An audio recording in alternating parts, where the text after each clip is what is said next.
je voulais faire un petit topo sur les mouvements financiers et la hiérarchie un petit peu financière.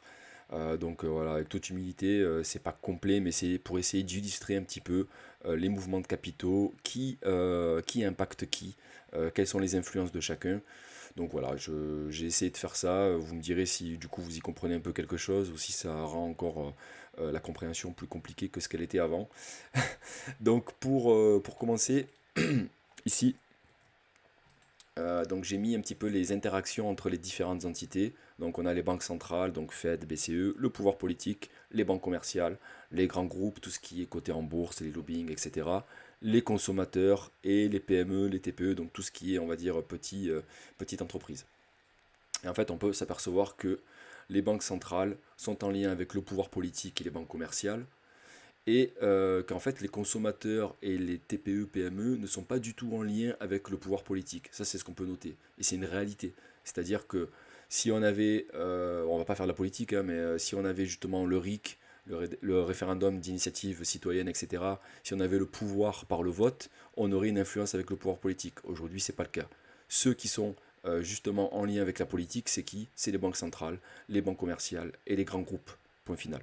Donc ça, c'est pour illustrer justement cette dichotomie enfin, entre le peuple et le pouvoir politique et les banques centrales. Donc entre voilà, la richesse, le pouvoir politique et on va dire les citoyens, le peuple. Ensuite, deuxième graphique, je voulais vous montrer un petit peu la partie pyramidale. Donc avec tout en haut de la pyramide, on pourrait illustrer ça avec la banque centrale, enfin les banques centrales, Fed, BCE, etc. Donc elles, en fait, elles impactent toute la pyramide. Elles font l'impression et la destruction monétaire, donc tout ce qu'elles font va avoir un impact sur le pouvoir politique, les banques commerciales, les grands groupes, les TPE, PME et le peuple. Et en fait, c'est comme une espèce de fontaine où l'eau coule et se déverse. Donc on part d'en haut et puis on descend jusqu'en bas. Est-ce qu'il reste de l'eau arrivée au peuple? Ça, c'est un petit peu la question.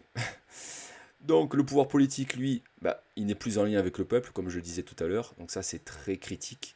On arrive justement à des fins de cycle, à des périodes de déclin quand le pouvoir politique n'est plus en lien avec le peuple. Donc là, il faut se poser un petit peu la question. Est-ce qu'on est dans une démocratie, etc. Ensuite, les banques centrales, elles margent sur les taux directeurs et elles jouent avec votre argent. Ça, il faut le savoir. C'est hyper important de le savoir.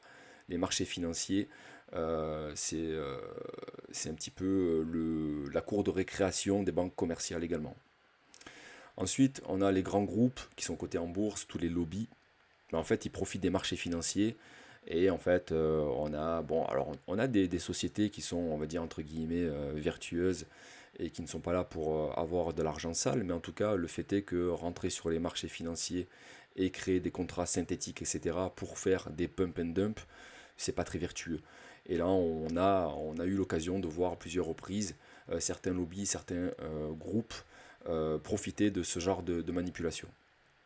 Ensuite, tout en bas, quasiment, on a les PME et les TPE. Pour moi, seuls créateurs de richesse. Donc c'est l'économie réelle. Ok. Et puis on a tout en bas de l'échelle le peuple, la vraie création de richesse qui s'est réduite à la consommation. Donc la consommation raisonnée, je sais pas. Euh, pour moi, la consommation raisonnée, c'est le pouvoir du peuple. C'est de décider ce que l'on consomme, comme nous devons le consommer, etc.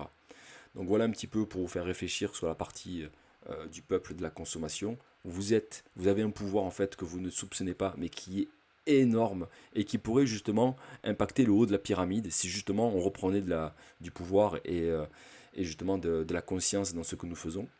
Donc voilà, à méditer. Et puis le dernier graphique sur, on va dire, les mouvements. Donc là, c'est un petit peu plus sur le Tao. Justement, ça reprend un peu les 5 éléments, là, sauf qu'il y en a 6. J'ai mis en premier les banques centrales qui pour moi insufflent du coup des directions. En deuxième, le pouvoir politique qui organise un petit peu ce que doivent faire justement les États. Et du coup, les banques commerciales, elles les appliquent. Elles appliquent leurs taux, elles disent à qui elles peuvent prêter, à qui elles prêtent et combien elles prêtent. Ensuite, les grands groupes et les lobbies en profitent, effectivement. Et puis les TPE et PME subissent ces restrictions, en tout cas ces augmentations, ces diminutions de taux. Et puis en bas de l'échelle, les derniers, les consommateurs qui enrichissent finalement l'élite. Parce qu'au final, c'est qu'une boucle infernale et elle peut être vertueuse ou vicieuse. Et c'est comment justement on reprend un petit peu le pouvoir sur notre consommation, qu'on pourrait retrouver un cercle vertueux de la consommation et de la richesse. Parce que l'argent en fait n'est pas sale, c'est juste un outil et ce que l'on en fait devient, on va dire entre guillemets, propre ou sale.